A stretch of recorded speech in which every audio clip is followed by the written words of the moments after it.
ఈ 3 అధ్యాయాలు సిద్ధాంతం. 3 అధ్యాయాలు సిద్ధాంతం చెప్పిన తర్వాత 4వ అధ్యాయంలో ఆయన కాబట్టి అని మొదలు పెడుతున్నాడు. కాబట్టి 4వ అధ్యాయం నుంచి 6వ అధ్యాయం దాకా దేవుడు మనల్ని ఈ విధంగా ప్రత్యేకించుకున్నాడు కాబట్టి, దేవుడు మనకి ఇలాంటి ఆధిక్యత ఇచ్చాడు కాబట్టి, దేవుడు ఇలాంటి పిలుపునిచ్చాడు కాబట్టి మనము 3 నడతలు కలిగి ఉండాలంటున్నాడు. నడతలు, వాక్, 3 నడతలు. 1 ఐక్యతతో నడవాలి, 2 పవిత్రతతో నడవాలి, 3 సామరస్యంతో నడవాలి. 4వ అధ్యాయం 1 నుంచి 16 దాకా ఐక్యత. ఐక్యత ఉండేది సంఘములో, ఐక్యత ఉండేది సహవాసములో. సంఘములో సహవాసములో ఐక్యత ఉండాలి. ఆ అంశాన్ని ఈ 3 వర్తమానాల్లో మనం చూడాలనుకుంటున్నాం. 4వ అధ్యాయం 17వ వచనం నుంచి 5వ అధ్యాయం 20వ వచనం దాకా పవిత్రత. పవిత్రత ఉండాల్సింది వ్యక్తిగత జీవితాల్లో. ఆ వ్యక్తిగత జీవితంలో పవిత్రత లేకపోతే అది వేరే వాటికి దారితీస్తుంది. ఇక 3వది 5వ అధ్యాయం 21వ వచనం నుంచి 6వ అధ్యాయం 9వ వచనం దాకా సామరస్యత, హార్మనీ. హార్మనీ ఉండాల్సింది ఎక్కడ? సంబంధాలలో. భార్యాభర్తల సంబంధం, తల్లిదండ్రులు పిల్లల మధ్యన సంబంధం, యజమానులు పనోళ్ళు సంబంధం. ఈ 3 సంబంధాల్లో సామరస్యత, హార్మనీ ఉండాలి.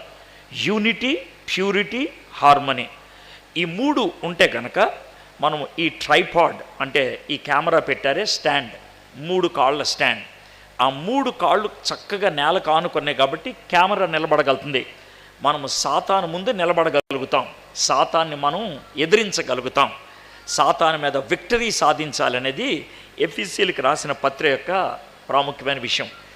మెక్గీ, వెర్నాన్ మెక్గీ, ఆయన ఈ 6 అధ్యాయాలు గుర్తుపెట్టుకోవడానికి 6 మాటలు చెప్పాడు. వెర్నాన్ మెక్గీ అంటే విశ్వవాణిలో మనకి 5.5 సంవత్సరాల్లో తెలుగు బైబిల్ని ఆర్ఆర్కే మూర్తి గారు బోధించారే, ఆయన బోధించినటువంటి వర్తమానాల మూలం అన్నమాట. వెర్నాన్ మెక్గీ ఆయన రాసినటువంటి కామెంటరీని ఆర్ఆర్కే మూర్తి గారు తెలుగులోకి అనువదించి మన తెలుగు వారికి అర్థమయ్యేటువంటి ఇలస్ట్రేషన్స్, ఉపమానాలు ఉపయోగించి ఆయన బోధించడం జరిగింది. ఓకే, ఆ మెక్గీ గారు చెప్పేదంటే 1వ అధ్యాయము కాలింగ్, దేవుడు మనల్ని పిలిచాడు. 2వ అధ్యాయం కన్స్ట్రక్షన్, దేవుడు మనల్ని సిద్ధపరిచాడు. 3వ అధ్యాయం కాన్స్టిట్యూషన్, సిద్ధపరిచినటువంటి మనకి ఒక రాజ్యాంగాన్ని ఇచ్చాడు. 4వ అధ్యాయం కాండక్ట్, అలాంటివన్నీ చేసిన తర్వాత మనకు ఒక శీలం ఉండాలని ఆశపడుతున్నాడు. 5వ అధ్యాయం కన్ఫెషన్స్, మన యొక్క సంబంధాల్లో ఏమైనా తేడా ఉంటే, పవిత్రత కనుక ఉండాల్సింది ఉండకపోతే కనుక పశ్చాత్తాపం అనేది ఉండాలి, కన్ఫెషన్, ఒప్పుకోవాలి. అండ్ ఫైనలీ ఇవన్నీ చేసిన తర్వాత 6వ అధ్యాయంలో కాన్ఫ్లిక్ట్, సాతాను ముందు నిలబడి మనము యుద్ధం చేయగలిగి ఉండాలి. ఇవ్వండి నేను పొద్దున అంతా చెప్పింది. మనము ఎఫెసీయులకు రాసిన పత్రిక 4వ అధ్యాయం పొద్దున మొదటి 3 వచనాలు చదివాను, ఒకసారి క్విక్గా చదువుతాను. కాబట్టి మీరు సమాధానమును బంధము చేత ఆత్మ కలిగించు ఐక్యమును కాపాడుకొనుట యందు శ్రద్ధ కలిగిన వారై ప్రేమతో ఒకరినొకడు సహించుచు మీరు పిలువబడిన పిలుపునకు తగినట్లుగా దీర్ఘశాంతముతో కూడిన సంపూర్ణ వినయముతోనూ సాత్వికముతోనూ నడుచుకొనవలనని ప్రభువును బట్టి ఖైదీనైన నేను మిమ్ముని బతిమాలు కొనుచున్నాను. పౌలు ఖైదీగా బతిమలాడుతున్నాడు. అపోస్తలుడుగా ఈ పత్రిక రాశాడు. అందుకని ఎఫెసీయులకు రాసిన పత్రిక మొదటి 2 అధ్యాయాల్లో అపోస్తలుడు అనే పదాన్ని ఉపయోగించాడు. అపోస్తలుడు అని అంటే దేవుడికి నేను పోస్ట్ మ్యాన్ని, దేవుడు పంపిస్తే నేను వచ్చాను, దేవుడు చెప్పింది మీకు చెప్తున్నాను, అది ఆయన యొక్క ఉద్దేశం. అందుకని అపోస్తలుడు అని అంటున్నాడు. అపోస్తలుడు అన్నప్పుడు పెద్ద బాధ్యత ఆయన చెప్తున్నాడు. అపోస్తలుడు అని అన్నప్పుడు దేవుడు తన మీద పెట్టినటువంటి బాధ్యత ఏంటో చెప్తున్నాడు. దేవుడు నాకు తాను బయలుపరిచినటువంటి మర్మాన్ని మీకు అందించమని చెప్పాడు. ఇది నాది కాదు, ఇది ఆయన ఇచ్చింది. ఇది నాది కాదు, ఇది ఆయన ఇచ్చింది. నన్నేమి పొగడొద్దు, ఆయనది. నన్నేమి తిట్టద్దు, ఆయనది. అది అపోస్తలుడు అన్నదానికి ఇక్కడ భావం. మరి 4వ అధ్యాయం వచ్చేటప్పటికి ఆయన నేను ఖైదీని అని అంటున్నాడు. ఎవరు ఖైదీ అని అంటున్నాడు? 3వ వచనంలో ప్రభువును బట్టి ఖైదీని. నేను ప్రభు చెప్పిన మాట చెప్పినందుకు నన్ను ఖైదీ చేశారు. నేను ప్రభు ఏం చెప్పమంటే అది చెప్పితే నన్ను ఖైదీ చేశారు. నేను ఖైదీగా ఉన్నది రోమన్ ప్రభుత్వంలో, కానీ ఖైదీగా ఎందుకు చేశారంటే ప్రభువును బట్టి. అందుకే ప్రభువును బట్టి ఖైదీని అని ఆయన చెప్తా ఉన్నాడు. ఆయన లోబడటం బట్టి ఆయన ఖైదీ అయ్యాడు అని చెప్తా ఉన్నాడు. సరే, ఇందుట్లో ఏమంటున్నాడంటే ప్రభువును బట్టి ఖైదీనైన నేను మిమ్మును బతిమాలు కొనుచున్నాను. ఎందుకని ఈ మాటలు ఉపయోగిస్తున్నాడు? నేను ఇప్పుడు చెప్పేది చాలా ప్రాముఖ్యమైన వర్తమానం. అది పౌలు గారి యొక్క ఉద్దేశం. చాలామంది ప్రసంగికులు, నేను కూడా ఏ వర్తమానం చెప్పినా కూడా చాలా ప్రాముఖ్యమండి అని చెప్తాం, సహజం అది. అయితే పౌలు భక్తుడు అలాగ ప్రతి ప్రసంగానికి చెప్పలేదు. పౌలు భక్తుడు తాను 13 పత్రికల్లో కొన్ని భాగాలకే ఇలాంటి పదాన్ని ఉపయోగించాడు. కాబట్టి మీరు చాలా శ్రద్ధను ఎందుకు వహించాలంటే ప్రసంగికుడు చెప్పాడని కాదు, లేఖనం చెప్తుంది. కాబట్టి లేఖనం ఏమని చెప్తుందంటే ఇది చాలా ప్రాముఖ్యమైనటువంటి వర్తమానం అనేది. రెండోది, నేను బ్రతిమలాడు కొనుచున్నాను అని ఖైదీగా ఉన్నప్పుడు చెప్తున్నాడు. ఎందుకనంటే ఇది నేను బయటకు వచ్చేదాకా ఆగేది కాదు, నేను బయటకు వచ్చేదాకా ఆగాల్సింది కాదు, వెంటనే త్వరితగతిలో ఫాస్ట్గా దీన్ని మీరు పాటించాలి అని చెప్పడానికి. మూడోది, సిద్ధాంతాన్ని మీరు తెలుసుకున్నారుగా 3 అధ్యాయాల్లో. మనము ఏంటో మీరు తెలుసుకున్నారు కదా, ప్రభు మిమ్మల్ని ఎలా రక్షించాడో తెలుసుకున్నాడు కదా, మీ గతం ఏంటో మీకు తెలిసింది కదా, మధ్యలో ఉన్న గోడ పగలగొట్టడానికి కుమారుడైనటువంటి యేసుక్రీస్తు ప్రభు వారు చెల్లించినటువంటి వెల ఏంటో మీకు తెలిసింది కదా. ఇవంతా తెలిసింది కాబట్టి మీరు ఈ విధంగా జీవించాలి అని చెప్తా ఉన్నాడు. క్రైస్తవులకి క్రైస్తవేతరులకు ఉన్నటువంటి ప్రాముఖ్యమైన తేడా ఏంటి అనంటే, క్రైస్తవేతరులు కష్టపడతారు. ముందు చాలా రూల్స్ ఉంటాయి. అది చేయాలి, ఇది చేయాలి, ఇలాంటి బట్టలు వేసుకోవాలి, ఇన్ని ఉపవాసాలు చేయాలి, ఇన్ని పూజలు చేయాలి. ఇవన్నీ చేస్తే మీకు చివరిలో రక్షణ వస్తుంది. అది ఈ మతాలన్నీ చెప్పేది. కానీ ప్రభువు చెప్పేది అలా ఉండదు. నేనే మీకోసం ఎత్తుక్కుంటూ వచ్చాను, మీరు నాకు దొరికితే, మీరు నా దగ్గరకు వస్తే అప్పటికప్పుడే రక్షించబడతారు. మీకు ముందు రక్షణ, ముందు విమోచన, ముందు విడుదల, ఆ తర్వాత బాధ్యత, ఆ తర్వాత మీకు పని. సో ఫస్ట్ రిడెంప్షన్, తర్వాత రూల్. ముందు రిడెంప్షన్, తర్వాత రూల్. దేంట్లో? క్రైస్తవ్యంలో. బయట మతాల్లో ముందు రూల్, తర్వాత రిడెంప్షన్. ఇది వాళ్ళకి మనకి ఉన్నటువంటి ప్రాముఖ్యమైనటువంటి తేడా. ఆ తర్వాత ఈ వచనంలో, కాబట్టి మీరు సమాధానమును బంధము చేత ఆత్మ కలిగించు ఐక్యమును కాపాడుకొనుట యందు శ్రద్ధ కలిగిన వారై ప్రేమతో ఒకరినొకడు సహించుచు, మీరు పిలువబడిన పిలుపునకు తగినట్లుగా దీర్ఘశాంతంతో కూడిన సంపూర్ణ వినయముతోనూ సాత్వికతోనూ నడుచుకున్న వాళ్ళవన్నీ. వాక్, నడవాలి అంటున్నాడు. అంటే దేవుడు మనల్ని పిలిచింది ఎందుకు అనంటే 4 గుణాలు మనం అవలంబించాలని. జాగ్రత్తగానంటే 4 గుణాలు. ఈ 4 క్యారెక్టర్స్, ఈ 4 మన కాండక్ట్లో ఉండాలి. ఈ 4 మన ఎసెన్స్లోకి వచ్చేయాలి, మన తత్వంలోకి వచ్చేయాలి. ఇప్పుడు ఒక వ్యక్తిని చూసినప్పుడు ఇతను నెమ్మదస్తుడురా అంటాడు, అది అతని క్యారెక్టర్. ఇతను ముక్కోపి, అది ఆయన క్యారెక్టర్. అదేవిధంగా దేవుడు ఏమంటున్నాడంటే, మీ యొక్క పర్సనాలిటీ ఎలాంటిదైనప్పటికీ, మీ యొక్క జీవిత విధానం ఎలాంటిదైనప్పటికీ, మీరు ఏ దేశంలో ఉన్నప్పటికీ, ఏ సంస్కృతిలో ఉన్నప్పటికీ ఈ 4 మీకు ఖచ్చితంగా ఉండాలి అంటున్నాడు. ఏంటి ఆ 4 అంటే, మొదటిది సంపూర్ణ వినయము. సంపూర్ణ వినయము, హ్యూమిలిటీ అనేది ఉండాలి. హ్యూమిలిటీ గురించి మీకు చెప్పాను. హ్యూమిలిటీ అంటే ఉన్నది లేదు అని చెప్పుకోవటం కాదు. ఉన్నది లేదు అని చెప్పుకోవటం కాదు, అది అబద్ధం. లేనిది ఉన్నట్లు చెప్పుకోవటం కాదు, అది గర్వం. ఉన్నదాన్ని తక్కువగా మాట్లాడటం కాదు, అది జాలి. మరి ఏంటి సార్, నాకున్నది ఇది, నేను ఇలా ఉంటాను. నీకు ఉన్నదాన్ని నువ్వు పెద్ద గర్వంగా తీసుకోక్కర్లేదు. ఉన్నదాన్ని ఉండనివ్వండి. దాన్ని బట్టి నువ్వు ఉప్పొంగిపోకుండా నువ్వు జీవించగలిగితే కనుక అది హ్యూమిలిటీ. అది హ్యూమిలిటీ. పాత నిబంధనలో మోషేని చూసాం హంబుల్గా, కొత్త నిబంధనలో యేసు ప్రభువుని చూసాం హంబుల్గా. మోషే దేవునితో మాట్లాడేటప్పుడు చాలా వినయంగా ఉండేవాడు, చాలా తగ్గింపు ఉండేది. 40 రోజుల దాకా ఆయన విశ్వాసంతో ప్రార్థన చేశాడు. కానీ పాపం చేసినటువంటి అన్నని అహరోన్ని చూసినప్పుడు, పాపం చేసినటువంటి ఇశ్రాయేలుని చూసినప్పుడు కోపంతో రగిలిపోయాడు. మీక్నెస్ ఉంటే కనుక, హ్యూమిలిటీ ఉంటే కనుక కోపగించుకోరు అని కాదు, ఉన్నదున్నట్లుగా వ్యవహరిస్తారు అని అర్థం. యేసు ప్రభువారు చాలా వినయము కలిగినటువంటి వ్యక్తి. తండ్రికి లోబడ్డాడు శిలువ మరణము పొందినంతగా. కానీ దేవాలయంలోకి వెళ్ళినప్పుడు అక్కడ అన్యులు కూర్చునేటువంటి ప్రాంతంలో వాళ్ళు జంతువుల్ని పెట్టి అమ్ముతూ ఉన్నప్పుడు కోపం వచ్చి ఆయన హంటర్ తీసుకొని కొట్టడానికి ఆయన ఏమాత్రం వెనుకంజలేదు. లోలీనెస్, సంపూర్ణ వినయం పర్సంటేజ్ ఉండదు, ఉంటే పూర్తిగా ఉంటుంది, లేకపోతే లేదు. రెండోది సాత్వికము, జెంటిల్నెస్ లేకపోతే మీక్నెస్ అనేది వీక్నెస్ కాదు. ఈ సాత్వికము అనేది కంట్రోల్గా ఉండి వ్యవహరించడం, ఇది మనం మీక్నెస్లో చూసాం. ఈ రెండు ఒక జోడి. ఏంటి ఆ రెండు జోడి అని అంటే కనుక వినయము, సాత్వికము, ఇవి యాటిట్యూడ్స్, అందుకని ఆ రెండు జోడి. తర్వాత రెండు దీర్ఘశాంతము, సహించటం, ఇవి రెండు ఒకటి.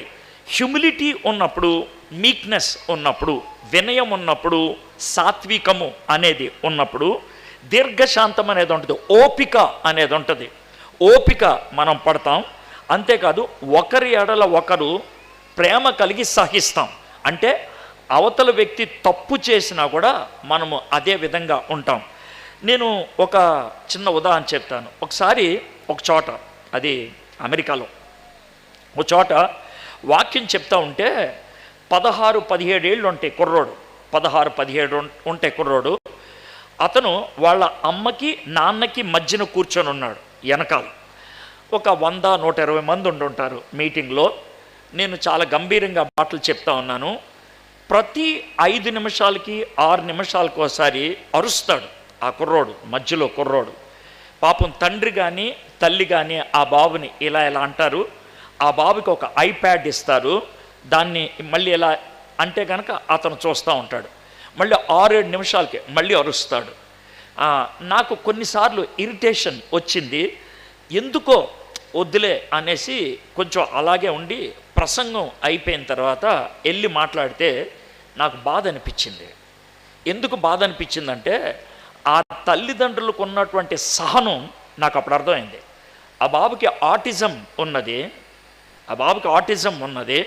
కానీ వాళ్ళ తపన ఏంటంటే బాబు మీటింగ్కి వస్తే తన చెవులో వాక్యం పడితే ఏమో దేవుడి కార్యం జరుగుద్దేమో అనే ఆశతో వచ్చారు. అతను అరుస్తున్నప్పుడు బయటికి తీసుకెళ్ళిపోలేదు, అతన్ని కొట్టలేదు, అతన్ని తిట్టలేదు. ప్రేమ ఉన్నది కాబట్టి, బాధ ఏంటో తెలిసింది కాబట్టి సహించారు. అది అయితే ప్రేమతో సహించడం అంటే కాంప్రమైజ్ కాదు. కాంప్రమైజ్ అయితే కనుక పవిత్రతను కోల్పోయినట్లే. ఈ 4 మనకు ఉండాలి అని చెప్తున్నాడు. ఈ 4టిని నేను కుర్చీకి ఉన్నటువంటి 4 కాళ్ళతో పోల్చాను. ఆ కుర్చీకి ఉన్నటువంటి 4 కాళ్ళతో ఎందుకు పోల్చానంటే ఆ 4 ఉంటే కనుక 3వ వచనం మన జీవితంలో నెరవేరుతుంది అన్నమాట. 3వ వచనం, మీరు పిలువబడిన పిలుపునకు తగినట్లుగా దీర్ఘశాంతముతో కూడిన సంపూర్ణ వినయముతోనూ సాత్వికతమును నడుచుకోవాలని ప్రభువును బట్టి ఖైదీనైన నేను మేము బతుకాలనుకుంటున్నాను. కాబట్టి మీరు సమాధానమును బంధము చేత ఆత్మ కలిగి ఐక్యమును కాపాడుకొనుటకు. ఆ స్టూల్ మీద 2 ఉంటాయి. ఈ 4 మనకుంటే స్టూల్ మీద 2 ఉంటాయి, లేదా కుర్చీ మీద 2 కూర్చుంటాయి. ఒకటి ఏంటంటే సమాధానం, రెండోది ఏంటంటే ఐక్యత. దేవుడు ఒక కుర్చీ తయారు చేసి ఆ కుర్చీ మీద ఆ 2 పెట్టి ఆ కుర్చీకున్న కాళ్ళు మీ క్యారెక్టర్ అని చెప్పి వదిలేశాడు ఆయన. కాబట్టి ఈ కాళ్ళు 4 ఉంటే కనుక పైన ఈ 2 ఎప్పుడు అలాగే ఉండిపోతాయి. ఏంటా 2? సమాధానము, ఐక్యత. ఈ 4 ఉండాల్సిన దాంట్లో ఒకటి మిస్ అయినా సమాధానం ఉండదు, ఐక్యత ఉండదు. గుర్తుపెట్టుకోండి, ఇది సంఘములోనే కాదు, సహవాసంలో కూడా. ఇది సహవాసంలోనే కాదు, కుటుంబంలో కూడా. ఇది కుటుంబంలోనే కాదు, స్నేహితుల మధ్య కూడా. ఈ 4 ఉన్నప్పుడే 2 వ్యక్తులు లేదా 3 వ్యక్తుల మధ్యన సమాధానము, ఐక్యత అనేది ఉంటుంది. సాతానుడు చర్చిని పడగొట్టాలి అంటే ఒకటే ఒక మార్గం. ఏంటనంటే చర్చి బలహీనపరచాలి, సంఘాన్ని బలహీనపరచాలి, సహవాసాన్ని బలహీనపరచాలి. విశ్వాసాన్ని బలహీనపరచాలంటే గుర్తుపెట్టుకోండి, మీరు ఈ కోనసీమ ప్రాంతంలో మీరు గమనిస్తూ ఉండుంటారు, మీకు చాలా అనుభవాలు ఉంటాయి. కాబట్టి నేను వ్యక్తిగతంగా లేకపోతే పేరు పెట్టి సంఘాల గురించి సహవాసాల గురించి చెప్పక్కర్లే, మీకు తెలుసు. ఎందుకనంటే పరిచర్య బాగా జరుగుతూ ఉంటుంది, చాలా నెమ్మదిగా ఎదుగుతూ ఉంటుంది. అంతే, ఎవరికో కోరిక పుట్టుద్ది, ఎవరికో పిచ్చి ఆలోచన వస్తుంది, ఎవరికో చిన్న కోపం వస్తుంది, ఎవరికో ఈగోస్ హర్ట్ అవుతాయి, ఎవరికో ప్రైడ్ వస్తుంది, అంతే ఆ చర్చి రెండు ముక్కలు అయిపోద్ది. అలాగా సంఘాన్ని బలహీనపరచడం అనేది సాతానుడికి ఉన్నటువంటి తత్వం. అయితే సంఘాన్ని బలహీనపరిస్తే ఏమవుతుంది, ఐక్యత కోల్పోతే ఏమవుతుంది అంటానికి ఒక ఖరీదైనటువంటి ఉదాహరణ మీ ముందు పెడతాను, శక్తివంతమైనటువంటి ఉదాహరణ మీ ముందు పెడతాను. దాంతో మీకు అర్థం అవ్వాలి, చారిత్రకమైంది, అందుకని మీకు చెప్తున్నా. పైగా ప్రవచనాత్మకంగా దేవుడు దీన్ని ముందు చూశాడు. ఈ విధమైనటువంటి విభేదం వచ్చే పరిస్థితి ఉందని దేవుడు ముందు చూశాడు, చూసి చెప్పాడు. చెప్పిన తర్వాత కూడా ఆ సంఘం పట్టించుకోలేదు. అందుకని ఆ విధంగా రెండు ముక్కలు అయిపోయింది. ఏంటి సంఘం సార్ అంటే, ఇదే ఎఫెసీలకు రాసిన పత్రిక ఎఫెసీ సంఘం. ఎఫెసు సంఘం గురించి మీకు మాట చెప్పాలి. ఎఫెసు సంఘం మొదటి శతాబ్దంలో చాలా ప్రాముఖ్యమైనటువంటి రాజకీయ కేంద్రం, ప్రాముఖ్యమైనటువంటి వ్యాపార కేంద్రం, ప్రాముఖ్యమైనటువంటి మతపరమైనటువంటి కేంద్రం. ఎందుకంటే ఆ ఊర్లో పెద్ద గుడి ఉండేది, ఆర్టిమస్ అనేటువంటి దేవతకి. అందుకనే పౌలు భక్తుడు అక్కడ 3 ఏళ్ళు ఉండి పరిచర్య చేశాడు. అయితే పౌలు భక్తుడు పరిచర్య చేశాడు, తిమోతిని పెట్టాడు అక్కడ, తర్వాత యోహాను నుండి పరిచర్య చేశాడు. కాబట్టి మొదటి 90 సంవత్సరాల్లో అంటే 53, 54లో ఎఫెసీ సంఘం స్థాపించబడింది. 53, 54 నుంచి 90 లోపల అంటే 35 సంవత్సరాల్లో ఎఫెస్సులో ఉన్నటువంటి సంఘం ఎంత గొప్పదైపోయిందనంటే, అపోస్తుల కార్యం 19వ అధ్యాయం 9-10 వచనాలు చూస్తే, పౌలు ఎఫెస్సు పట్టణంలో పరిచర్య చేస్తే ఆసియా ప్రాంతం అంతా కూడా సువార్త వ్యాప్తి చెందిందంట. మీరు గుర్తుపెట్టుకోండి, ఎఫెసీ సంఘం ఒక విధంగా అన్యులకి సువార్తను బోధించినటువంటి అన్య ప్రజలకి యెరూషలేము లాంటిది. మీకు తెలుసా, అతి ఎక్కువ బైబిల్ పుస్తకాలు ఎఫెస్ అనేటువంటి పట్టణాన్ని కేంద్రం చేసుకొని రాసినాయి. ఎఫెసీలకు రాసిన పత్రిక ఎఫెస్సి కేంద్రంగా రాసింది. తిమోతి గారు ఇక్కడ పాస్టర్గా ఉన్నప్పుడు పౌలు గారు 2 పత్రికలు రాశారు, అక్కడికి 3 అయినాయి. యోహాను గారు ఇక్కడ పాస్టర్గా ఉన్నప్పుడు 3 పత్రికలు రాశారు, అక్కడికి 6 అయినాయి. ప్రకటన గ్రంథం 7 సంఘాలకు రాశారు, అందుట్లో ఒక సంఘం ఎఫెసీ. 7 ఉత్తరాలు లేకపోతే 7 పుస్తకాలు బైబిల్లో ఉన్నాయి. అంతేకాకుండా యోహాను సువార్త ఎఫెసీ పట్టణంలో ఉన్నప్పుడు రాశారు. 7 ఎఫెసీ పట్టణాన్ని ఉద్దేశించి రాస్తే, ఎఫెసీ పట్టణాన్ని కేంద్రంగా చేసుకొని రాసింది యోహాను సువార్త. 8 పుస్తకాలు, 27 పుస్తకాల్లో 8 పుస్తకాలు ఎఫెసీ పట్టణాన్ని కేంద్రంగా. కాబట్టి ఎఫెసీ పట్టణం ఎంత గొప్పదో ఆలోచించుకోండి. ఎఫెసీ పట్టణం నుంచే సిల్క్ రోడ్ అని అంటారు. సిల్క్ రోడ్ అని అంటే పూర్వకాలంలో దాని అంటారు దారం దూది నుంచి దారం చేస్తారు కదా, ఆ దారాన్ని ఒక రోడ్డు ద్వారా తీసుకెళ్లేవాళ్ళు సిరియా ఆ ప్రాంతానికి. సిల్క్ ఆ రోడ్డు ద్వారా వెళ్ళేది కాబట్టి దాన్ని సిల్క్ రోడ్ అని అంటారు, సిల్క్ రోడ్. ఆ సిల్క్ రోడ్ని ఉపయోగించి ఎఫెసస్ పట్టణం నుంచి మనకి టర్కీ దేశానికి, ఆ టర్కీ దేశం నుంచి చైనా దేశానికి, జపాన్కి, ఈ ప్రాంతాలన్నిటికీ సువార్త వెళ్ళింది దాని కేంద్రంగానే. కాబట్టి గొప్ప పరిచర్య జరిగింది. అయితే యేసుక్రీస్తు ప్రభువారు ప్రకటన గ్రంథంలో ఒక మాట రాశాడు ఎఫెసీ వాళ్ళకి, మీరు తొలి ప్రేమను కోల్పోయారు, you have lost the first love. తొలి ప్రేమను కోల్పోయారు, చాలా జాగ్రత్త అని చెప్పాడు. వాళ్ళు వినలా. మీరు గనక నా మాట వినకపోతే మీ దీపస్తంభాన్ని తీసేస్తాను అని అన్నాడు. ఏది 2వ అధ్యాయం ప్రకటన గ్రంథం 1-7 వచనాలు. జరిగింది అదే, గుర్తుపెట్టుకోండి. క్రీస్తు శకం 470 వరకు, క్రీస్తు శకం 470 వరకు ఎఫెసస్ పట్టణం క్రైస్తవ ఆలోచనలకి, క్రైస్తవ సిద్ధాంతాలకి, మనకి నికేయ విశ్వాస సూత్రం, కల్దీ దాని అంటారు అపోస్తల విశ్వాస సూత్రం, ఇలాంటి విశ్వాస సూత్రాలు ఉన్నాయి. వాటి యొక్క ఆలోచనలు ఎక్కువగా ఎఫెసస్ పట్టణంలో చేశారు. అంత గొప్ప కేంద్రం. అయితే ఏమైంది నెమ్మదిగా 6వ శతాబ్దానికి వచ్చేప్పటికి, 7వ శతాబ్దానికి వచ్చేప్పటికి ఇస్లాం మతం వచ్చేసింది. ఇస్లాం వాళ్ళు నెమ్మదిగా దాంట్లో చేరారు. అయితే దీనికంటే ముందు ఒకటి జరిగింది. క్రీస్తు శకం 332లో క్రీస్తు శకం 332లో మన ఈయన పేరేంటి కాన్స్టాంటైన్ అనేటువంటి ఆయన టర్కీ దేశంలో ఇస్తాన్బుల్ అని ప్రాంతమే, అక్కడ ఒక పట్టణాన్ని కట్టాడు.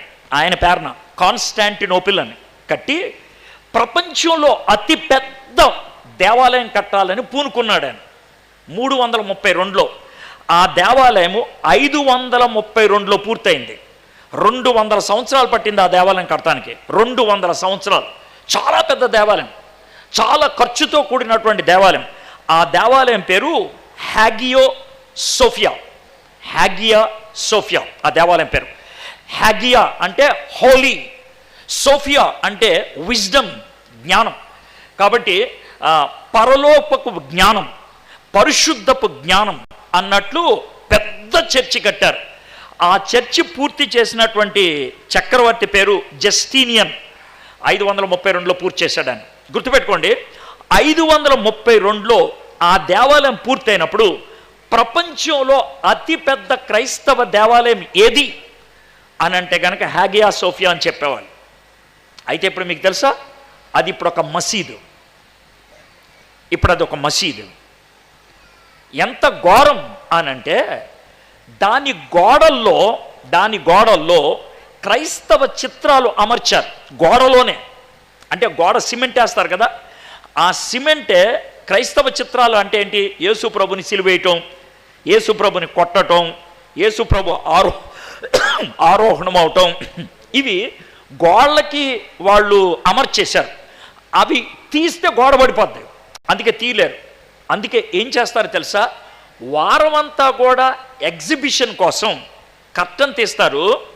వాళ్ళు శుక్రవారం నమాజ్ చేసుకోవడానికి నల్ల కర్టన్ వేసేసి అందుట్లో నమాజ్ చేస్తారు. అది చర్చి, ప్రపంచంలో నెంబర్ 1 చర్చి. 200 సంవత్సరాలు కష్టపడి ఆ చర్చి కట్టారు. ఎంతో ప్రేమతో ఆ చర్చిని కట్టారు. దేవునికి మహిమకరంగా ఉండాలని ఆ చర్చిని కట్టారు. ఎందుకు అలాగా అయిపోయింది సార్ అని అంటే, ఒట్టామన్ రాజులు 1026లో ఆ చర్చి ఏదైతే ఉందో ఆ కమిటీలో 2 భాగాలైనవి. కమిటీలో ఒక చిన్న విషయం విభేదం వచ్చి 2 వర్గాలైనవి. ఆ విషయాన్ని గమనించి వాళ్ళు చేసిందల్లా ఏంటనంటే, ఒక వర్గాన్ని దగ్గర చేసుకొని ఆ వర్గాన్ని అడ్డు పెట్టుకొని 2వ వర్గాన్ని వాయించేసి ఆ తర్వాత ఈ వర్గాన్ని లేపేసి మందిరం సొంతం చేసుకున్నారు. హైదరాబాద్లో అద్భుతంగా పరిచర్య జరిగింది ఎంతకాలం. ఈరోజు అది పరాయిల చేతిలో ఉన్నది. చర్చ్ ఆఫ్ సౌత్ ఇండియా, నేను ఆ సంఘానికి చెందిన వాడిని, అందుకని మీకు చెప్తున్నాను. చర్చ్ ఆఫ్ సౌత్ ఇండియా అంటే దక్షిణ భారతదేశం. దక్షిణ భారతదేశంలో ఇప్పుడు కృష్ణా గోదావరి డయసిస్ అంటారు. ఇలాగ డయసిస్లు 18 ఉన్నాయి. 18 డయసిస్. వీటన్నిటి యొక్క బిషప్పులు కలిస్తే సినాడ్ అంటారు. ఆ సినాడ్కు ఉండే వ్యక్తిని మోడరేటర్ అంటారు. ఆ సినాడ్లో ఒక కమిటీ ఉంటుంది. ఆ సినాడ్ తీసుకున్న నిర్ణయాలు దక్షిణ భారతదేశంలో సిఎస్ఐ చర్చిలన్నీ కూడా పాటించాలి. అయితే ఆ సినాడ్ 2 ముక్కలైంది. 2 ముక్కలై కొట్టుకుంటుంటే కోర్టు కేసులకి వెళ్తే 2 బ్రాహ్మణులే, గవర్నమెంట్ వాళ్ళు 2 బ్రాహ్మణులే సిఎస్ఐ చర్చిని అంతటిని కూడా నడిపించమని మద్రాసులో పెట్టారు. ఇప్పుడు ఆ చర్చిని నడిపించేది 2 బ్రాహ్మణులు. వాళ్ళిద్దరూ రిటైర్ అయిపోయినటువంటి హైకోర్టు లాయర్లు, వాళ్ళిద్దరూ నడిపిస్తున్నారు. ఎందుకు అని అంటే విభేదం. మీరు నవ్వొద్దు, ఇది మాకు సంబంధం లేదని అనుకోవద్దు. ఇది మీకు కూడా అవడానికి అవకాశం ఉంది, మీ ఇంటికి అవడానికి అవకాశం ఉంది, మీ వంశానికి అవడానికి అవకాశం ఉంది, మీ కుటుంబానికి అవడానికి అవకాశం ఉంది, మీ సహవాసానికి అవడానికి అవకాశం ఉంది. ఒకవేళ విభేదం కలగడానికి ఎవరైనా ప్రయత్నం చేస్తుంటే వినయం చూపించి తగ్గించుకొని సాత్వికంతో దీర్ఘశాంతాన్ని ఉపయోగించి ఆ విభేదాన్ని ఎదుర్కోవడానికి ప్రయత్నం చేయమని బ్రతిమలాడుకుంటున్నాడు అన్నది. అందుకే గుర్తుపెట్టుకోండి, బయట నుంచి వచ్చే శత్రువుని ఎదుర్కోవటం సులభం, లోనున్న శత్రువుని ఎదుర్కోవటం వల్ల కాదు. ఇది లోనున్న శత్రువు, ఇది చాలా భయంకరమైనటువంటి శత్రువు. దీని గురించి మనం అసలు ఆలోచించాం. లోన్ నుంచి వచ్చేటువంటి విభేదం భయంకరమైందే. లోన్ నుంచి వచ్చేటువంటి ఆ కోపాలు చాలా భయంకరమని. అందుకని చాలా జాగ్రత్తగా ఈ మాట చెప్తా ఉన్నాడు. క్రిస్టియానిటీ, క్రైస్తవత్వం యేసు ప్రభు యొక్క శిలువని సూచించేదిగా ఉంటుంది. ఒకటి దేవునితో సహవాసం, రెండోది దేవుని బిడ్డలతో సహవాసం. ఒకటుండి ఇంకోటి ఉండకుండా ఉండటం అసాధ్యం. పోతే రెండు పోతాయి, ఉంటే రెండు ఉంటాయి. పోతే రెండు పోతాయి, లేకపోతే రెండు ఉంటాయి. ఇప్పుడు మనం వచ్చేద్దాం 3వ వచనం. కాబట్టి మీరు సమాధానమైన బంధము చేత ఆత్మ కలిగించు ఐక్యమును కాపాడుకొనుట యందు శ్రద్ధ కలిగి ఉండుడి. ఇంగ్లీష్లో ఒకసారి చదువుతాను. ఈగర్ టు మెయింటైన్, 2 పదాలు ఉన్నాయి. ఈగర్ శ్రద్ధ కలిగి, మెయింటైన్ కాపాడుకొనుటకు. మెయింటైన్ అనే మాట ఎందుకు ఉపయోగిస్తారు? ఇల్లు కట్టిన తర్వాత మెయింటెనెన్స్ ఉంటుంది, బండి కొనిన తర్వాత మెయింటెనెన్స్ ఉంటుంది, ఏదైనా ఒక వస్తువు కొనిన తర్వాత మెయింటెనెన్స్ ఉంటుంది. ఇందుట్లో కొనటం గురించి లేదు, తయారు చేయటం గురించి లేదు, కట్టటం గురించి లేదు. కట్టటం, తయారు చేయటం, కొనటం దేవుడు చేశాడు. దేవుడు కొన్నాడు, దేవుడు కన్నాడు, దేవుడు కట్టాడు. తండ్రి అయిన దేవుడు కన్నాడు అంటే చూశాడు, కుమారుడైన దేవుడు కొన్నాడు, పరిశుద్ధాత్ముడైన దేవుడు కట్టాడు. అదంతా వాళ్ళు చేశారు. చేసి ఇప్పుడు మనకిచ్చిన బాధ్యత ఏంటంటే కాపాడు. తండ్రి కన్నాడు, చూశాడు, కుమారుడు కొన్నాడు తన స్వరక్తం ఇచ్చి, పరిశుద్ధాత్ముడు కట్టాడు. ఇప్పుడు మీరు దేవుని బిడ్డలుగా దాన్ని కాపాడండి. ఎంత స్పష్టంగా ఉందో చూడండి. ఇది తెలియక, ఈ బాధ్యత మన మీద ఉందని తెలియక మనం ఇష్టం వచ్చినట్లు వ్యవహరిస్తూ ఉంటాం. రెండోది ఏమన్నాడంటే ఈగర్, శ్రద్ధ కలిగి ఉండండి. ఈగర్ అన్న దాంట్లో 2 భావాలు ఉంటాయి.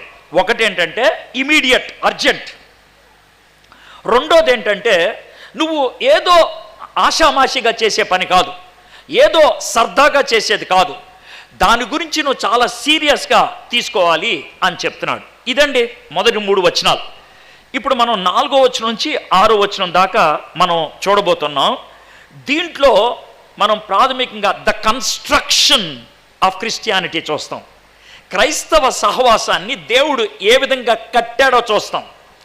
ఆ కట్టింది ఏంటి, ఆ కట్టిన దాంట్లోకి మనం ఎలాగ వెళ్ళాం, అందుట్లో నేనున్నానా లేదా, దేవుడు కట్టిన సహవాసంలో నేనున్నానా లేదా అనే దాన్ని మనం చూద్దాం. 4, 5, 6 వచనాలు. శరీరము ఒకటే, ఆత్మయు ఒక్కడే, ఆ ప్రకారమే మీ పిలుపు విషయమై ఒక్కటే నిరీక్షణ యందుండుటకు పిలువబడితిరి. ప్రభువు ఒక్కడే, విశ్వాసము ఒక్కటే, బాప్తిస్మము ఒక్కటే, అందరికీ తండ్రి అయిన దేవుడు ఒక్కడే.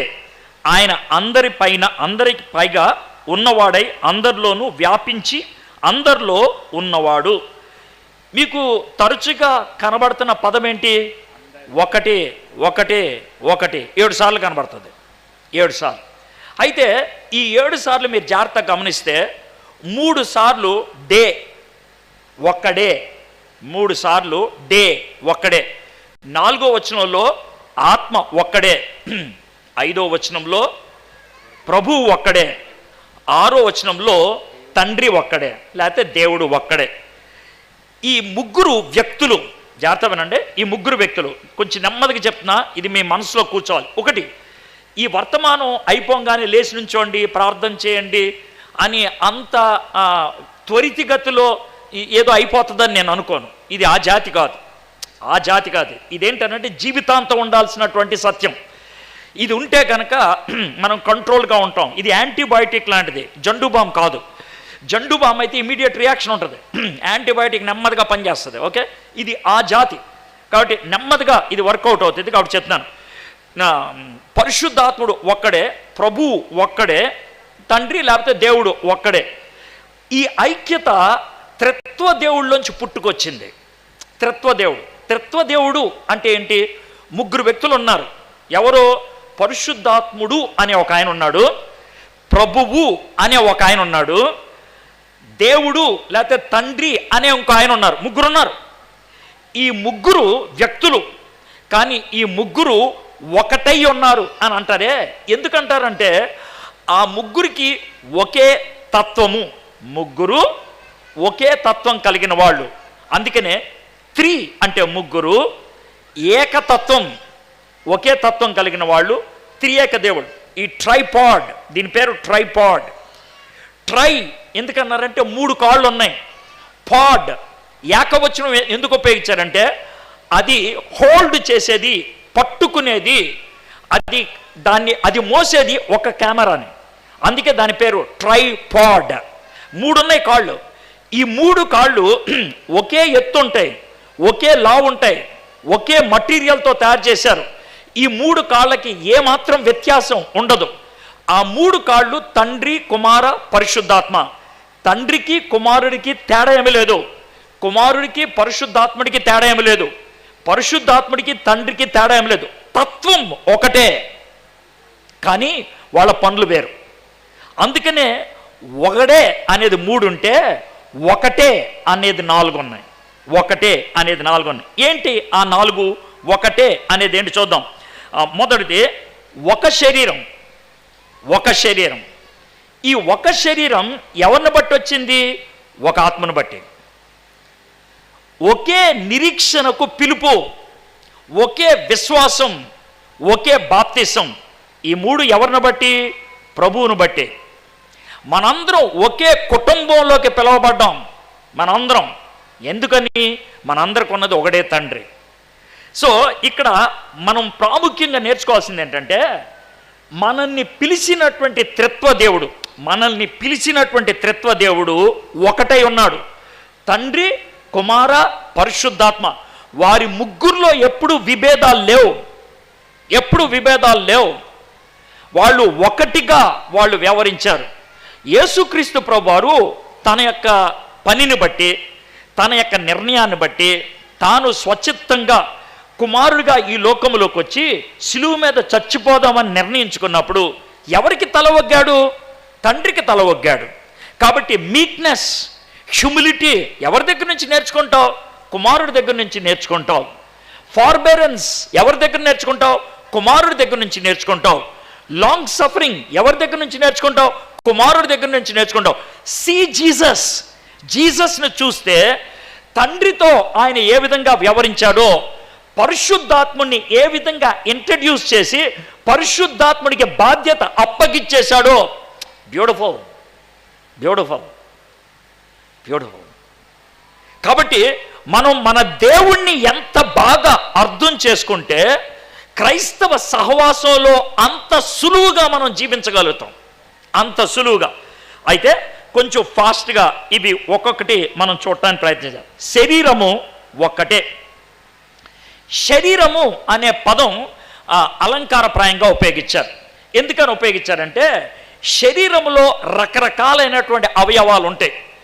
ప్రతి అవయవానికి వేరు వేరు బాధ్యతలు ఉంటాయి. ఇది చెయ్యి, ఇది కాలు, ఇది కన్ను, ఇది చెవు, ఇది ముక్కు. ప్రతి భాగానికి ఒక పని ఉంటుంది. అదేవిధంగా జాగ్రత్త వినండి, మారు మనసు పొందిన ప్రతి వ్యక్తిని ఒక్కొక్క ఇటుకలాగా, ఒక్కొక్క రాయిలాగా పరిశుద్ధాత్ముడు తీసుకెళ్ళి ఈ శరీరంలో అమరుస్తాడు. పరిశుద్ధాత్ముడు ఒక తాపీ మేస్త్రి లాంటాడు. తాపీ మేస్త్రి ఏం చేస్తాడు? ఇటుక చూసి ఇక్కడ పెడతాడు, ఇటుక చూసి ఇక్కడ పెడతాడు. నువ్వు ఒక ఇటుక. మరి పరిశుద్ధాత్ముడు నిన్ను కన్నులో పెట్టాడో, కాల్లో పెట్టాడో, చేతిలో పెట్టాడో, కడుపులో పెట్టాడో, చెవులో పెట్టాడో, ముక్కులో పెట్టాడో నాకు తెలియదు. అది పరిశుద్ధాత్ముడి యొక్క నిర్ణయం. అది పరిశుద్ధాత్ముడి యొక్క సార్వభౌమ నిర్ణయం. ఆయన మనల్ని పెడతాడు. అయితే జాగ్రత్త వినండి, ఇటుక రాళ్ళని సప్లై చేసేది తండ్రి, ఇటుక రాళ్ళని శుద్ధీకరించేది యేసయ్య, ఇటుక రాళ్ళని గుళ్ళో అమర్చేది, గోళ్ళలో అమర్చేది, బిల్డింగ్లో అమర్చేది ఎవరో? పరిశుద్ధాత్మ. నీకు అర్థమైంది కదా? తండ్రి కన్నాడు, కుమారుడు కొన్నాడు, పరిశుద్ధాత్ముడు కట్టాడు, మనం లా నుండి కాపాడుకుంటూ ఉండిపోవాలి. ఎంత స్పష్టంగా ఉంది చూడండి. వీఆర్ వన్ బాడీ, మనము ఒక శరీరం అయి ఉన్నాం.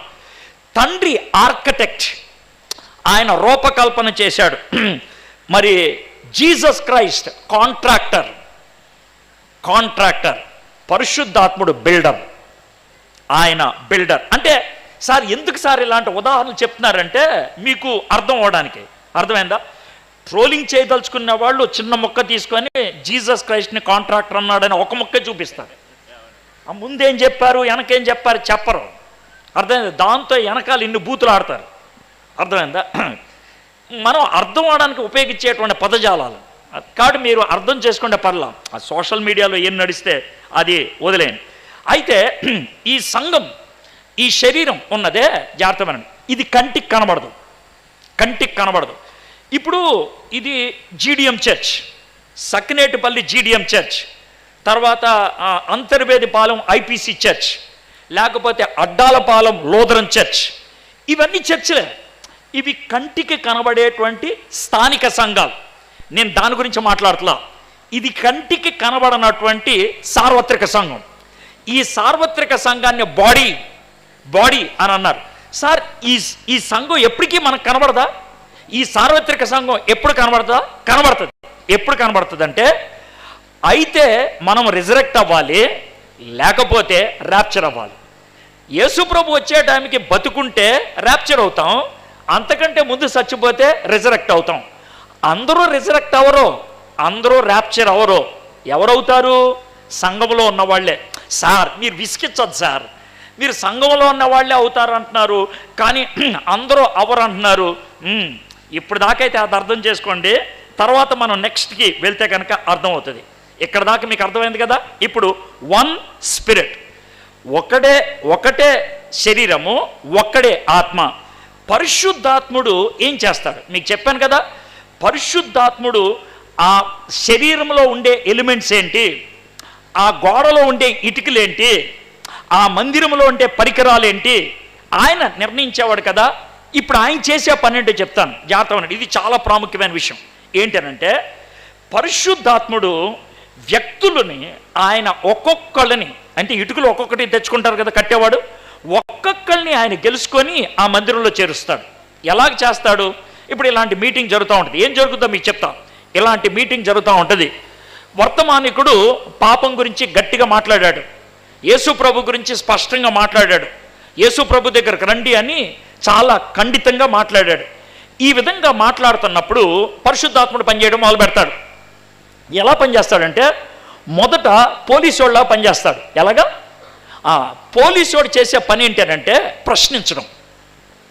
పోలీసోడు చేసే పని ప్రశ్నించడం. అదేవిధంగా వాక్యం వింటున్నప్పుడు నిన్ను నువ్వు ప్రశ్నించుకుంటాం. ఇంట్రాగేషన్ అంటారు. ఆ విధంగా ప్రశ్నించి తర్వాత జడ్జిగా ఆయన పనిచేస్తాడు. ముందు పోలీసోడుగా, తర్వాత జడ్జిగా ప్రశ్నించినప్పుడు ఏం చేస్తావు అంటే నువ్వు తప్పు చేశావు అని ఒప్పుకునేటట్లు చేస్తాడు. మొదటిది ఇంట్రాగేషన్, రెండోది ఇన్క్రిమినేషన్. ఆ రెండు జరిగిన తర్వాత యేసు ప్రభు గురించి మాట్లాడాడు కదా. యేసు ప్రభు గురించి మాట్లాడినప్పుడు ఆ మాటలు మనకి వెలుగునిచ్చేవిగా చేస్తాడు. ఇల్యూమినేట్. ఈయన మంచోడు, ఈయన ఇప్పటిదాకా ఏదో అనుకున్నాను, ఈయన కరెక్ట్. మొదట పోలీసోళ్ళలాగా, రెండోది జడ్జిలాగా, మూడోది ఒక సహాయకుడిగా టార్చ్ లైట్ వేస్తాడు. దాంతో ఇల్యూమినేట్ అవుతాం. ఆ తర్వాత ఇల్యూమినేట్ అయిన తర్వాత పరిశుద్ధాత్ముడు ఎవరైతే యేసు ప్రభును అంగీకరిస్తారో వాళ్ళని ఇన్వైట్ చేస్తాడు. ఎక్కడికి? శరీరంలోకి ఇన్వైట్. ఎవరైతే ఇన్విటేషన్ స్వీకరిస్తారో వాళ్ళని తీసుకొచ్చి ఇన్కార్పొరేట్ చేస్తాడు. ఇన్కార్పొరేట్ అంటే చర్చిలో అమర్చేస్తాడు. ఏ చర్చిలో? జీడిఎం చర్చిలో కాదు, ఐపీసీ చర్చిలో కాదు, లూథరన్ చర్చిలో కాదు, సిఎస్ఐ చర్చిలో కాదు, సార్వత్రిక సంఘంలో. ఎప్పుడైతే యేసు ప్రభుని సొంత రక్షకుడుగా అంగీకరిస్తావో ఆ క్షణాన్ని నిన్ను అమరుస్తాడు. ఆ క్షణము క్రీస్తు యొక్క శరీరంలో భాగం అయిపోయావు. సో ఇది పద్ధతి, ఇది పరిశుద్ధాత్ముడు చేస్తాడు. అక్కడితో అయిపోయిందా? అవల. ఆ విధంగా చేసిన తర్వాత పరిశుద్ధాత్ముడు మన మీద ముద్ర వేస్తాడు. ఎఫ్ఎస్సి 1:13 ప్రకారం ఏమని ముద్ర వేస్తావు? నువ్వు దేవుని బిడ్డవే, నువ్వు దేవుని బిడ్డవి అని ముద్ర వేస్తాడు. ఆ తర్వాత ఏం చేస్తాడు పరిశుద్ధాత్ముడు? హలో, కొంచెం నేను తుడుచుకుంటున్నా. ఏంటి తుడుచుకుంటున్నావేంటి? ఏం లేదు, ఇక నుంచి నీ హృదయంలో ఉండేది నేనే. ఏంటి, ఎప్పుడు ఉండిపోతా? ఇంకెప్పుడు నేను ఉండిపోతాను. నాలో ఇండ్వెల్ అయిపోతాడు. ఇండ్వెల్, ఆయన ఎప్పుడు నాలో ఉండిపోతాడు. ఆ తర్వాత అయిపోయిందా? ఆ తర్వాత వాక్యాన్ని చదువుతుంటే నాకు వాక్యం అర్థమయ్యేటట్లు ఇంటర్ప్రెట్ చేస్తాడు. అక్కడితో అయిపోయిందా? ప్రార్థన కూర్చుంటే ఏ విధంగా ప్రార్థన చేయాలో ఇంటర్సీడ్ చేస్తాడు. చూసారండి ఎన్ని పనులు చేస్తాడు ఆయన, ఎన్ని పనులు చేస్తాడు. నాకు టైం లేదు కానీ, లేకపోతే వీటన్నిటికీ వచనాలు చూపించాలని నాకు తపన ఉంది. వీటన్నిటికీ వచనాలు చూపించాలని. పరిశుద్ధాత్ముడు మొదటి నుంచి చివరి దాకా మనకి నడిపించేవాడుగా ఉంటాడు. ఆ తర్వాత మనం ప్రార్థన చేసేటప్పుడు ఇంటర్సీడ్ అంటే మన తరపున విజ్ఞాపన చేయటం అంటే ఏంటి తెలుసా? తండ్రి అని గొణుగుతూ ఉంటే పరిశుద్ధాత్ముడు మనకి మాటలు అందిస్తాడు. ఆ మాటలు కూడా చెప్పడం చేతగా అయినప్పుడు మనము నోరు మూసుకుంటే మన పక్షాన ఆయన విజ్ఞాపన చేస్తాడు. ఎంత ఆయన చేస్తాడు ఒకడే. గుర్తుపెట్టుకోండి, జీడిఎం చర్చి విశ్వాసుల్లో ఏ పరిశుద్ధాత్ముడు ఉన్నాడో ఐపీసీ చర్చి విశ్వాసుల్లో కూడా ఆ పరిశుద్ధాత్ముడే ఉన్నాడు. లోదరన్ చర్చి విశ్వాసుల్లో కూడా ఆ పరిశుద్ధాత్ముడే. గుర్తుపెట్టుకోండి, నేను ఉపయోగించిన పదం ఏది మార్చొద్దు. ఐపీసీ చర్చి విశ్వాసులు అన్నా, జీడిఎం చర్చి విశ్వాసులు అన్నా, లోదరన్ చర్చి విశ్వాసులు అన్నా, మీ అందరూ అని నేను అనలా. మీరు విశ్వాసులో పిశాచులో నాకు తెలియదు,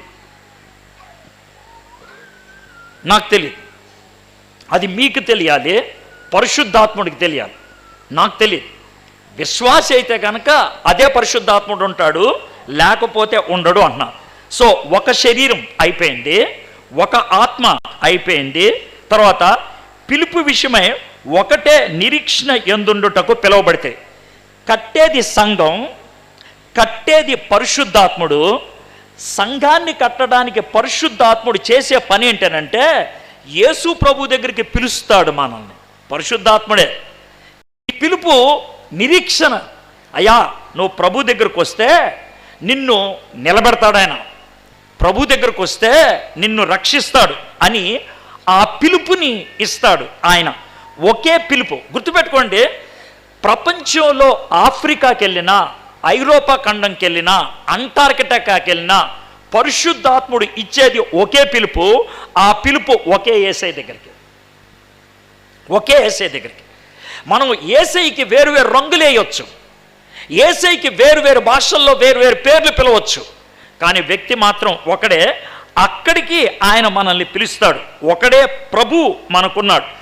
ఆ ప్రభు మనకేం చేశాడు? ఈ ఒక్కటి మాత్రం నేను వచనాలు చూపించాలి. ఎఫ్ఎస్సీలకు రాసిన పత్రిక 1వ అధ్యాయం 7వ వచనం నుంచి ఆ ప్రభు చేసిన పని ఏంటో మీకు చెప్తాను.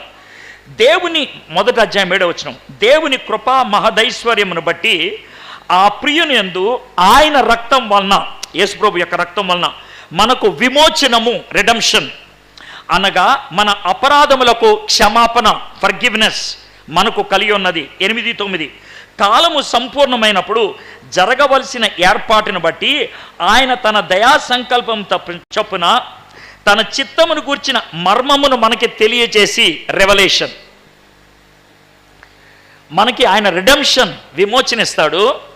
ఆయన మనకి ఫర్గివ్నెస్, క్షమాపణ ఇస్తాడు.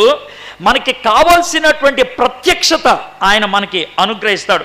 మనకు సంపూర్ణమైన జ్ఞాన వివేచన కలుగుటకు ఆ కృపను మన ఎడల విస్తరింపచేయును. ఎంత గొప్ప విషయం చూడండి. యేసుక్రీస్తు ప్రభు వారి దగ్గరికి మనల్ని ఆహ్వానిస్తారు. ఇప్పుడు దాకా ఎన్ని విషయాలు చూద్దాం. మొదటిది, ఒక శరీరంలో మనం ఉన్నాం. ఆ ఒక్క శరీరంలో మనం పెట్టింది పరిశుద్ధాత్ముడు. ఆ ఒక్క శరీరంలో మనల్ని పెట్టడానికని నిరీక్షణతో కూడినటువంటి పిలుపుని మనకిచ్చాడు. ఆ పిలుపు ప్రభు దగ్గరికి. ఆ పిలుపుని మనం ఎందుకు స్వీకరిస్తాం? ఒకే విశ్వాసం, ఒకే విశ్వాసం. మీకు ఒక స్టోరీ లాగా చెప్తున్నాను, మీకు ఒక స్టోరీ లాగా.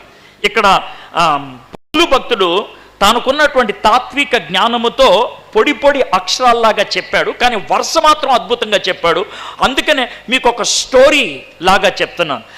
ఒక విశ్వాసం అంటే నువ్వు మారు మనసు పొందింది అదే విశ్వాసంతో, నేను మారు మనసు పొందింది కూడా అదే విశ్వాసంతో.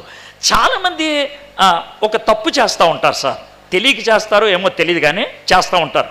ఏంటనంటే, అయ్యగారు ఆయన్ని పిలుద్దామా, ఏమా ఆయన సాక్ష్యం చాలా బాగుంటుందండి, ఏమండి ఆవిడ్ని పిలుద్దామా, ఆవిడ సాక్ష్యం చాలా బాగుంటుందండి. ఒక మాట చెప్పమంటారా, మారు మనసు పొందిన ఎవరి సాక్ష్యమైనా బాగుంటుంది.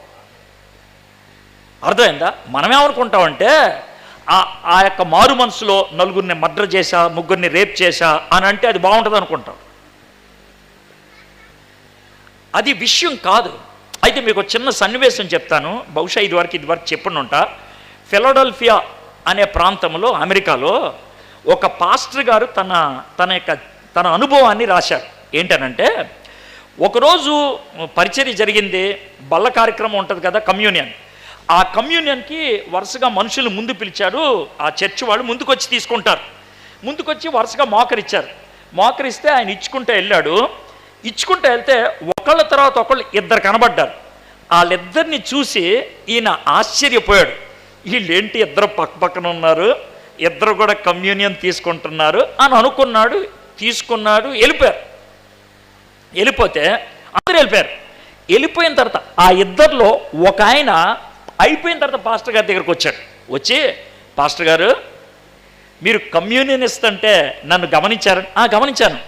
నా పక్కన ఎవరున్నారు గమనించారా? అవునండి, చాలా దేవుని కృప మీ పక్కన ఆయన ఉంటాం. అదేంటి సార్, ఎందుకు అలా అంటున్నారు? ఏం లేదు సార్, మీరు జడ్జిమెంట్ ఇచ్చి మీ పక్కనోడిని అపరాధి అని చెప్పి జైల్లో పంపించాడు. అతను జైల్లోకి వెళ్ళి మారు మనసు పొందాడు. అతను మీతో కలిసి ఆ బల్ల కార్యక్రమంలో చేపెట్టాడు. క్రీస్తు శరీరంలో మీ ఇద్దరు కూడా ఉండటం అనేది దేవుని కృప కదండి. దేవుడు ఆ వ్యక్తి పట్ల ఎంత కృప చూపించాడనంటే, సార్ మీరు చాలా తప్పు అర్థం చేసుకున్నారు సార్ అన్నాడంట. అదేంటిది అంటే, అతన్ని మారు మనసు కాదు సార్, అతను మారు మనసు పొందినాడే, అతను క్రీస్తు శరీరంలో భాగమే. మరి ఏంటి సార్, అతను మారు మనసు పొందడం పెద్ద విషయం కాదు సార్. మరి ఏంటి, నేను మారు మనసు పొందడం గొప్ప విషయం. అదేంటి, అతడు తప్పు చేశాడని కోర్టే నిర్ధారించింది. ఇక ఆడు ఒప్పుకునేది ఏంటి? ఆడు ఒప్పుకోవడానికి పెద్ద కష్టపడేది ఏముంది? వాడి దోషం పబ్లిక్ అయిపోయింది. దోషం పబ్లిక్ అయిపోయిన తర్వాత ఒప్పుకోవడానికి పెద్ద బాధ ఏముంటుంది? ఏముండదు. అయితే తీర్పు తీర్చేవాడిని నేను. నాలో ఎవడైనా తప్పు చూస్తాడా? చూడ్డు. అలాంటి నేను ప్రభు దగ్గరికి వెళ్ళి పశ్చాత్తాపడి నేను ఒప్పుకున్నానండి. ఎంత కృప ఉంటే కానీ నా జీవితంలో మార్పు రాదు.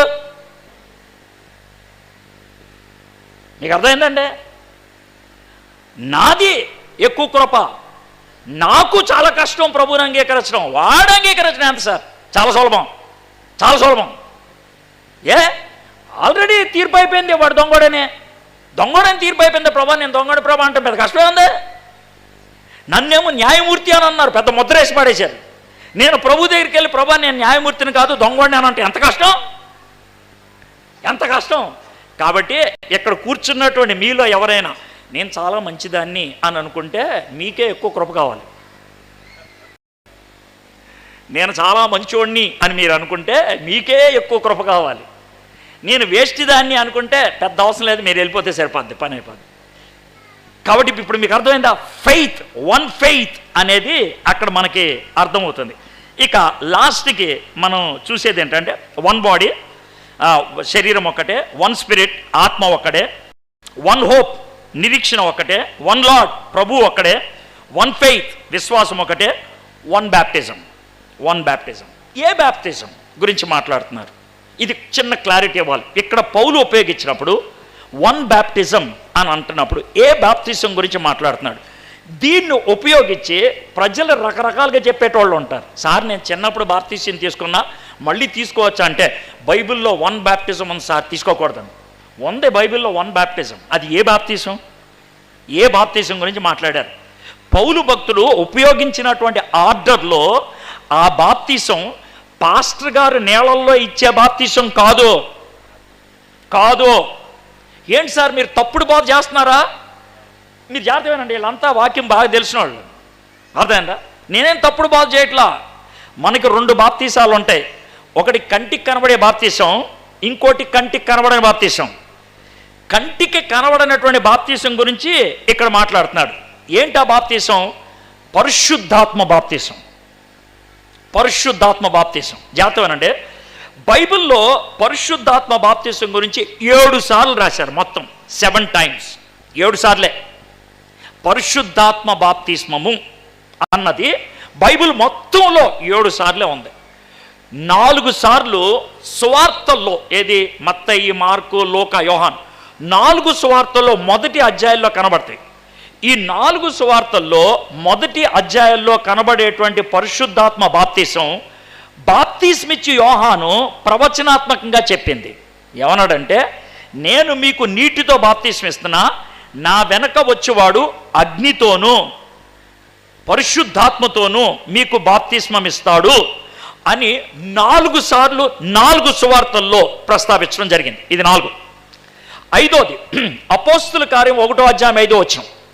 ఇందుట్లో యేసు ప్రభు వారు ఏమంటారంటే, నేను వాగ్దానం చేసినట్లుగా, ప్రవచించినట్లుగా ఆత్మలో మిమ్మల్ని బాప్తిస్మం ఇస్తాను అని చెప్పాడు. ఆ తర్వాత 2వ అధ్యాయంలో జరిగింది. ఇది 5వది.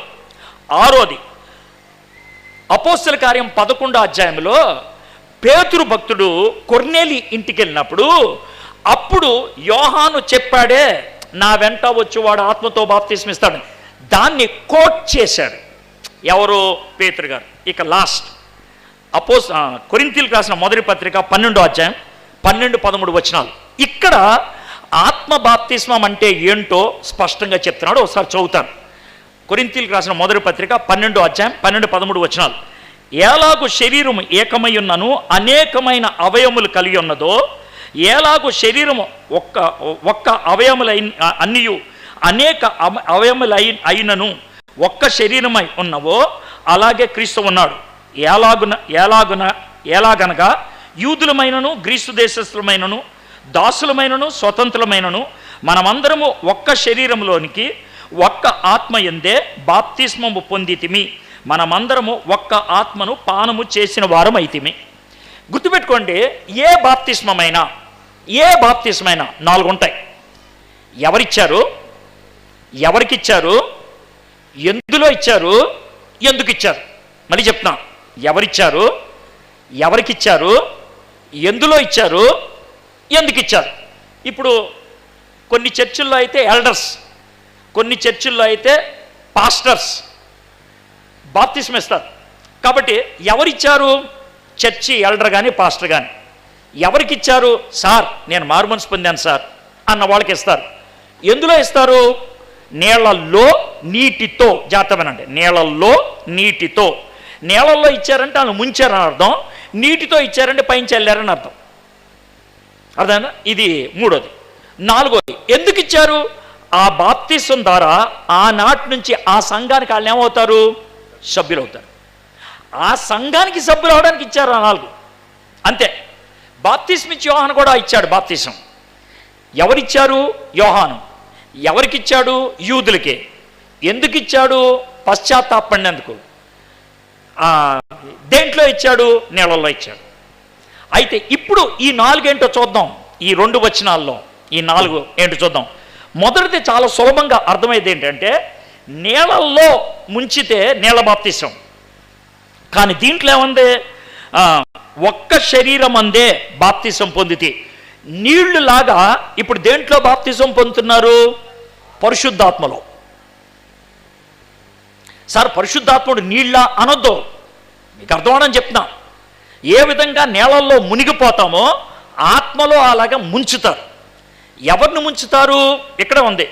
వాడు గ్రీసు దేశస్థుడు అవ్వచ్చు, యూదుడు అవ్వచ్చు, పురుషుడు అవ్వచ్చు, స్త్రీ అవ్వచ్చు, ఎవరైనా మారు మనసు పొందితే. ఇందులో పరిశుద్ధాత్మలో ఎవరిని? మారు మనసు పొందిన వాళ్ళని. ఎందుకు? ఇక్కడే ఉంది. మనమందరం చూడండి, మనమందరము ఒక్క శరీరంలోనికే. అంటే ఈ విధంగా బాప్తిస్మం పొందిన వాళ్ళంతా ఏమవుతారు? సార్వత్రిక సంఘం అవుతారు. మరి ఈ బాప్తిస్మం ఎవరిస్తారు? నా వెనక వచ్చి వాడు ఇస్తాడని యోహాను చెప్పాడు. నేను ఇస్తానని యేసుప్రభు వారు చెప్పారు. కాబట్టి ఈ బాప్తీసం ఎవరు ఇస్తారు? యేసుప్రభు ఇస్తారు. యేసయ్య ఇస్తాడు, పరిశుద్ధాత్మలో ఇస్తాడు, మారు మనసు పొందినోడికి ఇస్తాడు. ఆయన ఇవ్వంగానే సార్వత్రిక సంఘంలో సభ్యులైపోతారు. ఇది ఎప్పుడు జరుగుద్ది? మారు మనసు పొందిన క్షణం. ఇది ఎవరికి కనబడదు. కొన్ని రోజులకి మనకు అర్థం అవుతుంది, లేదా అప్పటికప్పుడే అర్థం అవుతుంది. అర్థం అవ్వంగానే పాస్టర్ గారి దగ్గరికి వెళ్ళి, అయ్యగారు నేను ప్రభువుని అంగీకరించాను సార్. అవునా? కొన్ని ప్రశ్నలు అడుగుతారు. అవునా? కొన్ని క్లాసులు పెడతారు. అవునా? అయితే నువ్వు చెప్పిన మాటలు నమ్మి, నువ్వు ప్రభువుని అంగీకరించావని నేను నమ్మి, నీకు ఆత్మ బాప్తీసం జరిగిందని నమ్మి, ఈ నీటి బాప్తీసం ద్వారా సంఘములో నిన్ను చేర్చుకుంటున్నాను, ప్రపంచానికి నిన్ను సాక్ష్యంగా పెడుతున్నాను.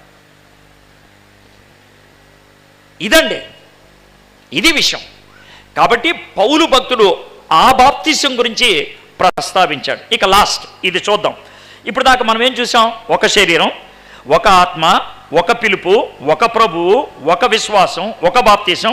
లాస్ట్, అందరికీ తండ్రి అయిన దేవుడు ఒక్కడే.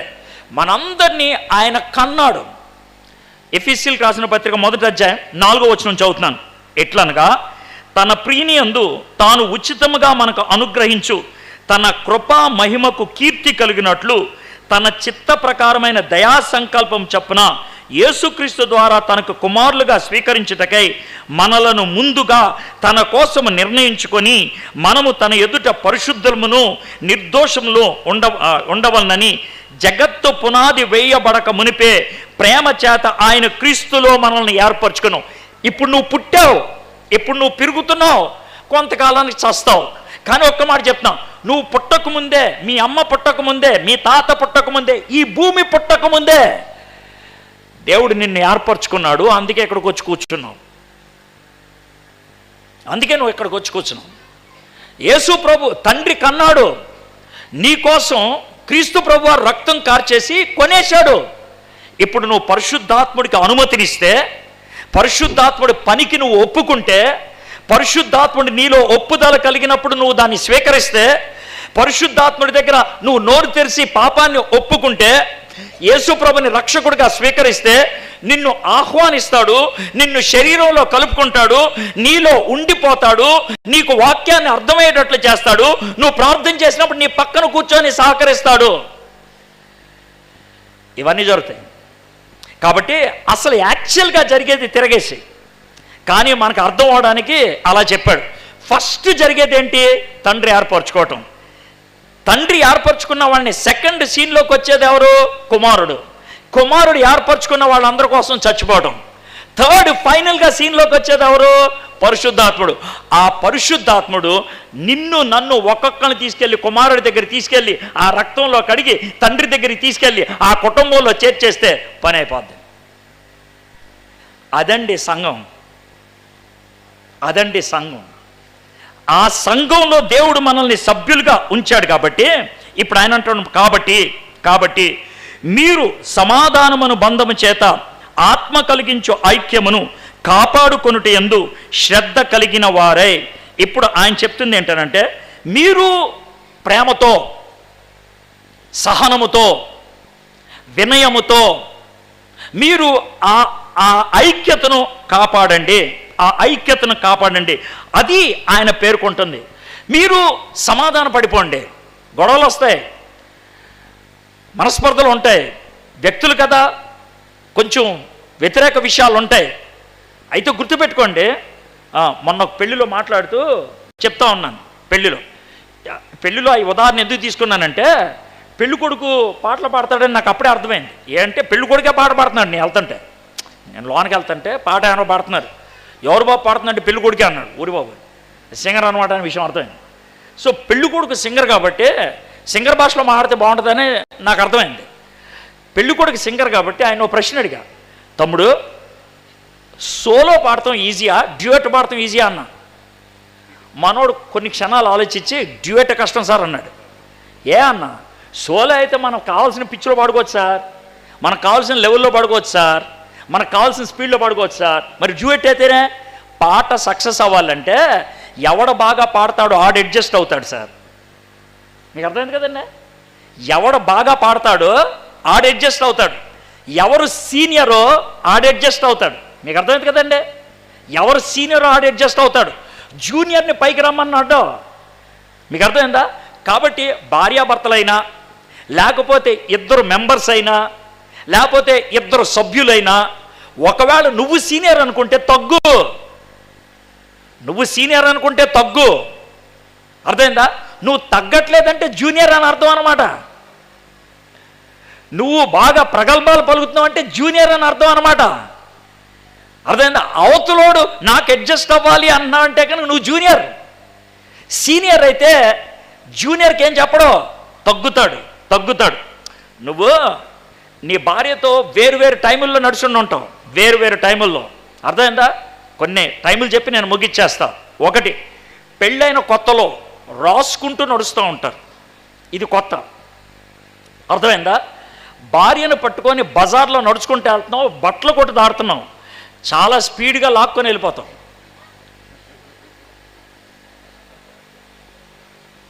అర్థమైంది కదా? చాలా సింపుల్. ఒకవేళ నీ భార్య గర్భవతి అయింది, 7th 8th మంత్కి వచ్చేసింది, బాగా బరువు ఎక్కువైపోయింది బాడీలో ఉన్నటువంటి బేబీ, నువ్వు స్పీడ్గా నడుస్తావు. అప్పుడు నడవో, లాక్కొని వెళ్తావా? వెళ్ళవో, స్పీడ్ తగ్గుతావు. ఆమెకి సమానంగా నడవడానికి ఇష్టపడతావు. మేబీ అవతలోళ్ళకి ఏదో భారం ఉందేమో, మేబీ అవతలోళ్ళకి ఏదో కష్టం ఉందేమో, మేబీ వాళ్ళు నీతో రాలేకపోతున్నారేమో, నీ స్పీడు అందుకోలేకపోతున్నారేమో. తగ్గు. అక్కడ కావాలి మీక్నెస్. అది వీక్నెస్ ఏం కాదు. నెమ్మదిగా నడిచే భర్తని ఎరా సోమరే నువ్వు స్పీడ్గా నడవలేవు అని ఎవడైనా అంటాడా? అండో సూపర్ రా, నువ్వు సూపర్, నువ్వు నెమ్మదిగా రాగలుగుతున్నావు. అది వీక్నెస్ కాదు, మీక్నెస్. తన భుజం మీద చెయ్యేసి, నడుము మీద చెయ్యేసి తనతో నడవటం అనేది హ్యూమిలిటీ, వినయం, ఫార్బేరెన్స్, సహనం, లాంగ్ సఫరింగ్, దీర్ఘశాంతం. ఇవి ఉంటే ఈ 7తో కొన్నాడు దేవుడు మనల్ని. ఈ 7తో కొన్నాడు ఆయన. మర్చిపోద్ది 7 చాలా విలువైన. ఎక్కడున్నావు? క్రీస్తు శరీరంలో ఉన్నావు. నువ్వెక్కడున్నావు? క్రీస్తు శరీరంలో ఉన్నావు. నువ్వెవరివే? పరిశుద్ధాత్ముడు నన్ను దర్శించి నా జీవితాన్ని మార్చాడు, ఆయన నాలో ఉన్నాడు. నువ్వెవరివే? యేసు ప్రభు తన స్వరక్తం ఇచ్చి కొన్నాడు, తన యందు విశ్వాసము కలిగేటట్లు చేశాడు, తనలో నాకు బాప్తిస్మము ఆయన ఇచ్చాడు. ఆయన నువ్వెవరివే? తండ్రి, నా తండ్రి ఇంటిలో నేను ఒక సభ్యుడిని. 7 చాలా ప్రాముఖ్యమైన. ఆ 7 గుర్తొచ్చినప్పుడు మనం వ్యవహరించాల్సినటువంటి విధానం మారిపోతుంది. క్రీస్తునందు మనకున్నటువంటి ఆ ఐక్యతను కాపాడుకుందాం, దాన్ని కాపాడుకుందాం. తండ్రి కన్నాడు, కుమారుడు కొన్నాడు, పరిశుద్ధాత్ముడు కట్టాడు, మనం కాపాడదాం. ప్రార్థన చేసుకుందాం. మా దేవా, మా ప్రభా, మీకు వందనాలు, మీకు స్తుతులు, మీకు స్తోత్రాలు చెల్లిస్తున్నాం నాయన. మరి కొంచెం స్లోగా వెళ్తున్నట్లే ఉంది, పర్లేదు ప్రభా. మేము కోర్సు ముగించాలనేమి తాపత్రయంలో లేం నాయన. పూర్తిగా అర్థం చేసుకోవాలనేటువంటి తాపత్రయం అయితే మాకుంది. 6 వచనాలే మనం ధ్యానం చేసింది, కానీ ఎంత దివ్యమైనటువంటి విషయాలు మాకు అర్థమయ్యేటట్లు చేశావు. మీకు వందనాలు ప్రభా. ఐక్యత ఎంత ఖరీదైందో, ఎంత విలువైందో, ఎంత కష్టపడితే వచ్చిందో, ఎంత ప్రణాళిక వేస్తే వచ్చిందో ఇప్పుడు మాకు అర్థమైంది. కాబట్టి ప్రభా, ఆ ఐక్యతలోకి మమ్మల్ని అమర్చావు, ఆ శరీరంలో మమ్మల్ని పెట్టావు. కాబట్టి మేము దాన్ని కాపాడాల్సిన బాధ్యత మా మీద పెట్టావు. ఆ విధంగా దాన్ని మేము కాపాడగలుగుటకు మీరు మాకు సహాయం చేయండి నాయన. మేము ఈ లోకరీత్యా వేరు సంఘాలకు చెందిన వాళ్ళం, జీడిఎం, లూథరన్, ఐపీసీ, సిఎస్ఐ, వేరు సంఘాలకు చెందిన వాళ్ళం. పర్లేదు ప్రభా, అది లోకరీత్యా. కానీ ప్రభా, మేము ఆత్మీయంగా సార్వత్రికంగా ఒక సంఘంలో ఉన్నవాళ్ళం. కాబట్టి ప్రభా, ఆ సత్యాన్ని గ్రహించి మరొక విశ్వాసిని కలిసినప్పుడు, మరొక వ్యక్తిని కలిసినప్పుడు అనవసరంగా గోళ్ళ కట్టుకోకుండా మాకు సహాయం చేయండి. అనవసరంగా తెరలు పెట్టేసుకోకుండా సహాయం చేయండి. అనవసరంగా ప్రభా వాళ్ళ మీద పూర్వానుమానం పెట్టుకొని మాట్లాడటం మాకు మానేటట్లు చేయండి. ప్రభా మీ ప్రేమను బట్టి మీ రక్తంలో కొన్న వారంగా, ఒకే కుటుంబానికి చెందిన వాళ్ళంగా, ఒకే ఆత్మను కలిగినటువంటి వాళ్ళంగా ప్రభా ఆ సహవాసము కలిగి ఉండగలుగుటకు, ఒకరినొకరు ప్రోత్సహించుకునే వాళ్ళంగా ఉండగలుగుటకు మీరు మమ్మల్ని ప్రేరేపించి పంపించమని యేసు నామములో ప్రార్థన చేయించున్నాం తండ్రి. ఆమేన్.